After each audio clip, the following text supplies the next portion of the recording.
Shri Ram Narayan Pandey inter college उत्सर संत कबीर नगर में आप सभी का स्वागत करता हूं। बच्चों,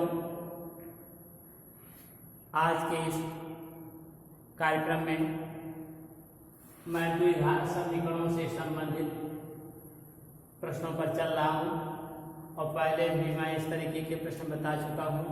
पुनः अपने तरफ से फिर मैं दे रहा हूं कि ऐसे मान लीजिए आपकी एक्सरसाइज से ही कि जैसे दिखाया है आपको कि एक व्यापारी एक वस्तु को 24 रुपये में बेचता है और उसे उतने प्रतिशत लाभ होता है जितना वस्तु का क्रय मूल्य था।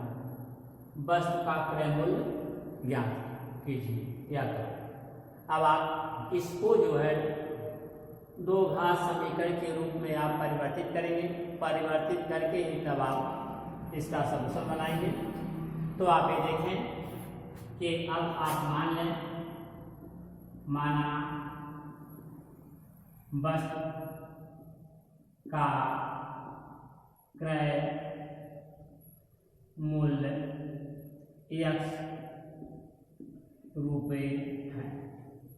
माना वस्तु का क्रय मूल्य x रुपये है, तो अब आप देखिए x रुपये है और उसे उतना ही लाभ होता है जितना वस्तु का क्रय मूल्य था। इसलिए लाभ अब x रुपये उसके लाभ भी होते हैं x%, उतने ही प्रतिशत लाभ होता है जितना उसका क्रय मूल्य था। इसलिए आपका लाभ बड़ा हो जाएगा x का x% बराबर आपका x का माने गुणा x/100, अर्थात आपका आ गया x² 100। इतना लाभ हुआ। अब उसका विक्रय मूल्य आपका लिखा हुआ है 24 रुपये।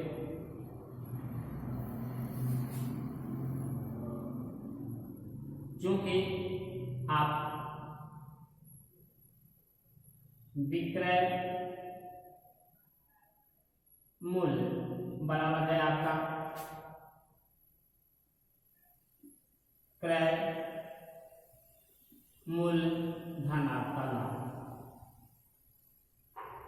लाभ आपका, अर्थात आपका विक्रय मूल्य आपका जो है x है,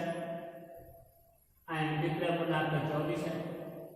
24 बराबर क्रय मूल्य x है धन x² बटा आपका 100, x² बटा 100 आपका। अब आप इसे सलूशन बनाएं तो आप 24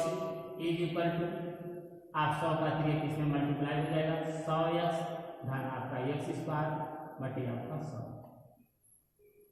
और 100 का 3 इसमें मल्टीप्लाई हो जाएगा। 2400 बराबर आपका 100x धन x²। आप इसे यूं लिख सकते हैं x² धन 100x माइनस ये राशि पक्षांतर होगा 2400 आपका बराबर 0। अब आपका 2400 बराबर 0 हो गया। अब आप यहाँ ध्यान दें, यह आपको अब दो घात समीकरणों के रूप में परिवर्तित हो गया। जब आपका यह दो घात समीकरण के रूप में परिवर्तित हो गया, अब आप इसका आप फैक्टर करेंगे अर्थात गुणनखंड करेंगे। तो अब आप इसका आप गुणनखंड करें। देखें, जब आप गुणनखंड करेंगे यहाँ पर आ जाए तो आपका x² आपका धन अब 120 माइनस आपका 12 गुना 24, 120 माइनस 20 इंटू x माइनस आपका माइनस 2400 बराबर 0। आप इसको x² वो कोष्टक ओपन करें, 120x माइनस आपका 20x माइनस 2400 बराबर 0। अब आप दोनों पदों का समूह बना लें, x² धन 120x एक कोष्टक में यहाँ माइनस कॉमन लेंगे तो 20 आपका x प्लस आपका 2400 इक्वल टू 0। अब आपका यहाँ आप कॉमन फैक्टर में आप x ले लें, x कॉमन ले लें तो आपका हो जाएगा यहाँ पर x आपका प्लस आपका 120।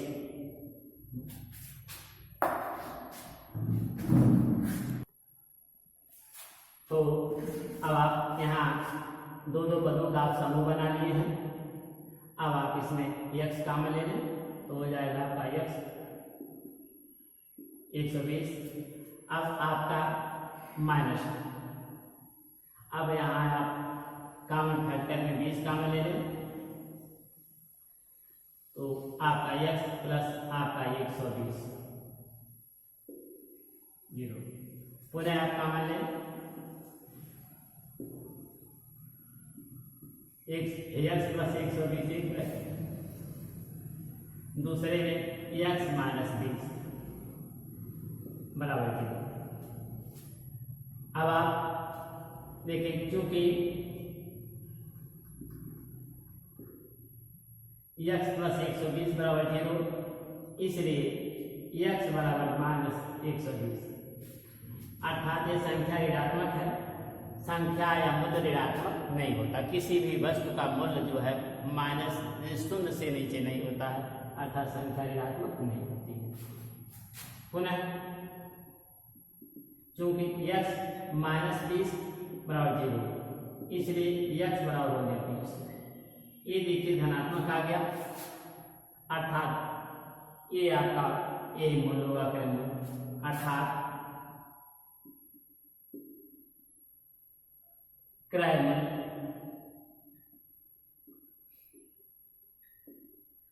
बराबर 20 रुपये। पुनः आप ध्यान दें बच्चों, आपका अभी आपका प्रश्न था, इसमें व्यापारी को उतना ही लाभ हुआ था जितना वस्तु का क्रय मूल्य था। तो आप ध्यान दें कि आपने माना वस्तु का क्रय मूल्य 100 रुपये है, अब उसे उतना ही लाभ हुआ जितना उसका क्रय मूल्य था, उतने प्रतिशत लाभ है। तो क्रय मूल्य का या x का x%, अर्थात x गुणे x बटा 100 is equal to x square बटा 100 रुपया हो गया। अब यहाँ लाभ हुआ है इसलिए विक्रय मूल्य बराबर क्रय मूल्य धन लाभ आपका।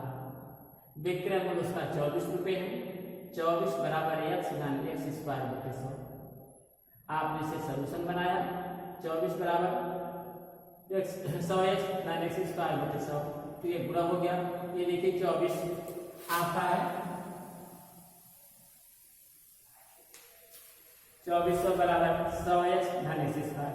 अब आप इस राशि को आपने पक्षांतर किया तो आपका आ गया x स्क्वायर धन 100x, ये आपका पॉजिटिव उधर गया नेगेटिव बराबर 0। अब इसको आपको गुणनखंड करना है, अर्थात इस 2400 का ऐसा गुणनखंड करेंगे दो भाग जिसका योग अर्थमानता इस 100 के बराबर हो।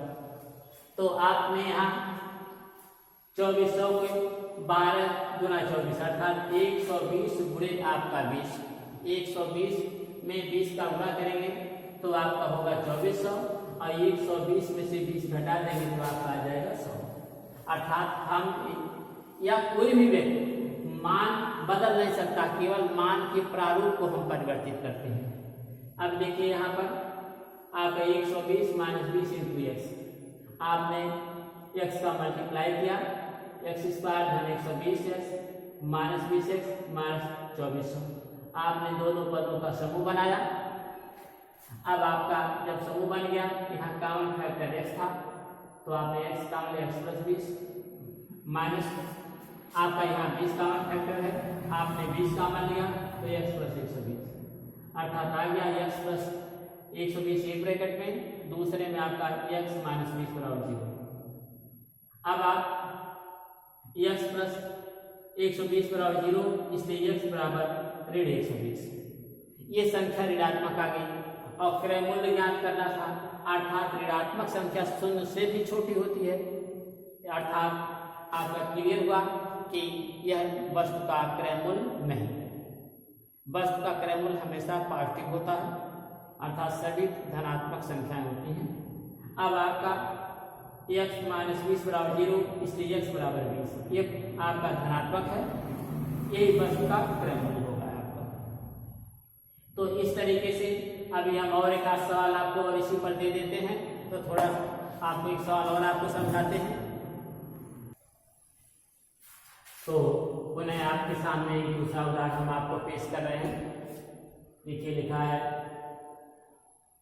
हंसों की एक टोली में से उनकी संख्या के वर्गमूल के 7 बटे, आपका ये 7 है, 7/2 गुने हंस तालाब के किनारे खेल रहे हैं और शेष 2 हंस पानी में तैर रहे हैं, तो हंसों की कुल संख्या बताओ। अर्थात इस प्रश्न को भी दो घात समीकरणों के रूप में आपको परिवर्तित करना है और परिवर्तित करके तब उनकी आप संख्या ज्ञात करेंगे। तो आप ये देखें, आप माना समीकरण में माना हंसों की संख्या आप x², आप x भी मान सकते हैं। तो x भी मानने में आपको उन्हें संख्या का वर्ग करना पड़ेगा, तो कड़ी समाप्त होगी, क्योंकि वहां वर्गमूल है, इसलिए आप x² मान रहे हैं। अर्थात आप x भी मान के लगा सकते हैं, x²। तो आपको x² इसलिए माना जा रहा है, यहाँ वर्गमूल निकालना है, तो वर्गमूल निकालने में आपको x² का वर्गमूल आसानी से निकल जाएगा। तो ये हंसों की कुल संख्या आपकी x² है। अब तालाब के किनारे खेलने वाले हंसों की संख्या, इसलिए तालाब के किनारे खेलने वाले हंसों की संख्या, हंसों की संख्या 7/2 x², वर्गमूल के 7/2 गुने तालाब के किनारे खेलने। अब आप इन्होंने समीकरण लेंगे तो आप आ जाएगा 7/2 x² का वर्गमूल x और 2 हंस पानी में तैर रहे हैं,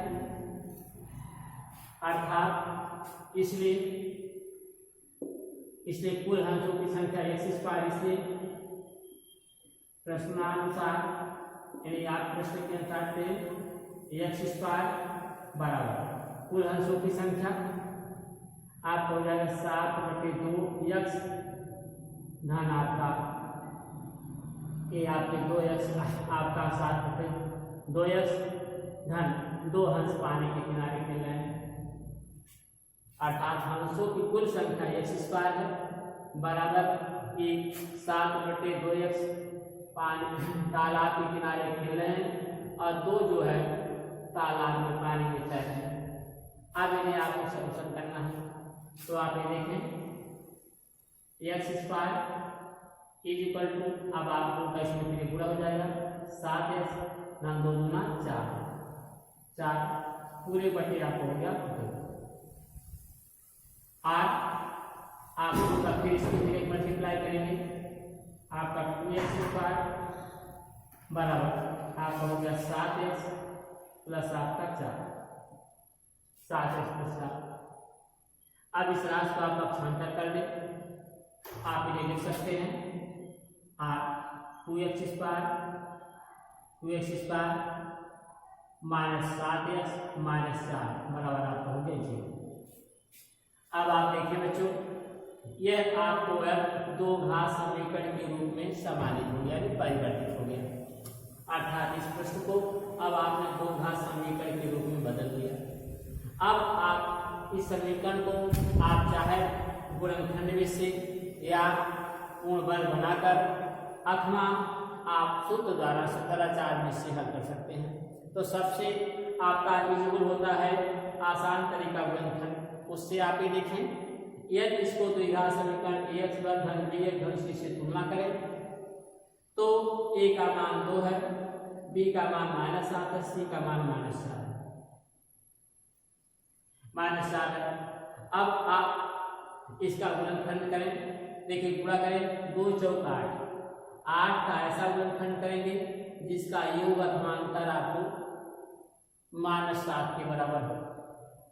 तो 4 दूनी 8 हो गया, 8 तैयार हो गया, 8 एकम 8 और 8 में से आप 1 घटाएंगे तो होगा आपका 7, अर्थात आपका फैक्टर हो गया 2x square minus 8 -1 into x -1 और माइनस आपका 4 बराबर आपका 0। 2x स्क्वायर, अब आप इधर से माइनस चिन्ह का गुणा होगा, इधर से x की माइनस आपका 8x प्लस आपका x -4 बराबर 0। अब आप इसे यहाँ हम ले चलते हैं। अब आप देखें आपका इम्प्लाइड दैट आपका दोनों पदों के समूह बना लेंगे आप, तो 2x स्क्वायर माइनस 8x एक ब्रैकेट में, यहाँ प्लस आपका x -4 एक ब्रैकेट में, यहाँ आप कॉमन ले लें, कॉमन फैक्टर 2x तो कॉमन लेंगे तो बचेगा आपका x -2 चौक 8 4 प्लस जहाँ कोई राशि कॉमन नहीं होती वहाँ एक कॉमन आप लेते हैं 1, आप इसे एक कॉमन ले तो x -4 बराबर आपका 0, अर्थात आपका आ गया x -4 एक ब्रैकेट में, दूसरे हो गया 2x प्लस आपका 1 इक्वल टू 0।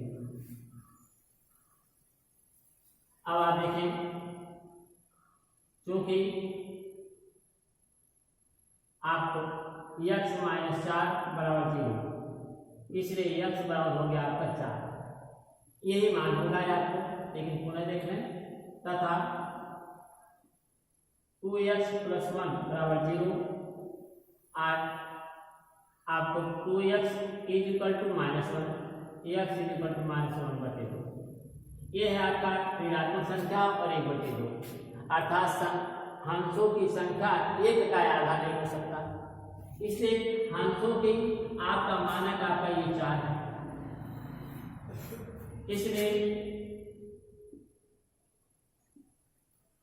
हंसों की संख्या बराबर आपने माना है, हंसों की संख्या x² बराबर x² बराबर आपका 4 का वर्ग, 4 का वर्ग बराबर आपका आ गया 16, अर्थात आपके हंसों की संख्या आपकी आ गई 16। तो बच्चों इस तरीके से कहीं भी कोई भी आप प्रश्न दिया हुआ है तो आप उन्हें पहले दो घात समीकरण के रूप में परिवर्तित करेंगे, परिवर्तित करने के पश्चात आप उनका गुणनखंड करेंगे, गुणनखंड करने के पश्चात अब आप देखेंगे कौन सी संख्या पॉजिटिव आती है कौन सी नेगेटिव। यह संख्या वो पॉजिटिव आती है तो वही उसकी संख्या मानी जाती है। तो आपने जब इनका गुणनखंड किया तो आपने देखा कि x का मान 4 है, जब x का मान 4 आपको आता है यही आपको जो है संख्या होगी, लेकिन हंसों की संख्या आपकी x² है, इसलिए हंसों की संख्या बराबर x², x का मान आपका 4 है, 4 का वर्ग बराबर आपका 16। इस प्रकार आप द्विघात चैप्टर के अंतर्गत आप अंतिम प्रश्नावलियों में ऐसे सवाल आपको दिए गए हैं और उन्हें आप लगाने का प्रयास करेंगे। परिश्रम आपका करना अनिवार्य होता है, यदि आप परिश्रम करेंगे तो सफलता आपके साथ जरूर आएगी। तो आप सबसे मेरा आग्रह है कि आप परिश्रम करने का प्रयास करेंगे। हम आज के टॉपिक पर यहीं आपको ब्रेक करेंगे, अगले टर्म पर पुनः हम इन्हीं प्रकार के सवालों के साथ आपके साथ आएंगे। इसी के साथ आप सबको धन्यवाद।